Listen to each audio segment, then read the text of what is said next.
আমি আমার সংক্ষিপ্ত বক্তব্য এখানে শেষ করছি। আসসালামু আলাইকুম। ধন্যবাদ।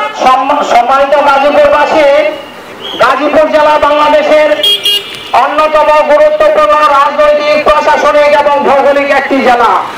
এই জেলা থেকে সবচেয়ে বেশি রাজস্ব সরকার নিয়ে থাকে। আমরা দেখি আমাদের পাশে রয়েছে গাজীপুর আয়করের সার্কেল। আমাদের গাজীপুরে ইতিমধ্যেই ট্যাক্সেস বাড়ানোর জন্য কার্যালয় গ্রহণ করেছে। অতএব এইখান থেকে ট্যাক্স ভ্যাট নিয়ে সারা দেশ পরিচালিত হয়।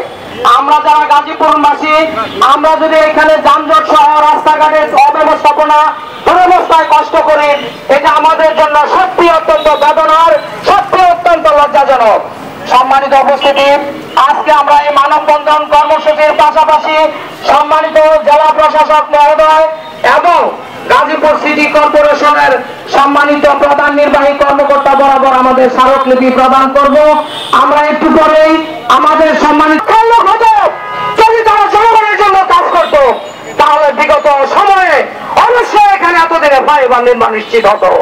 সম্মানিত গাজীপুরবাসী, সম্মানিত উপস্থিতি, আজকে যারা মানববন্ধনে উপস্থিত হয়েছেন, গোটা গাজীপুরবাসী এ পর্যায়ে আমাদের সামনে আমাদের দাবি সমূহ পেশ করবেন এবং আজকের এই মানববন্ধনে সভাপতির বক্তব্য পেশ করবেন ইসলামী ছাত্র শিবিরের সাবেক কেন্দ্রীয় সভাপতি, গাজীপুর মহানগর জামাতের সম্মানিত শুরা ও কর্ম পরিষদ সদস্য, গাজীপুর মেট্রো সদর থানা শাখার সংগ্রামী আমির, বাংলাদেশের জামাতি ইসলামী মনোনীত গাজীপুর 4 সংসদীয় আসন থেকে সংসদ সদস্য পদপ্রার্থী জননেতা, সাবেক ছাত্র নেতা জনাব সালাউদ্দিন আইয়ুবী।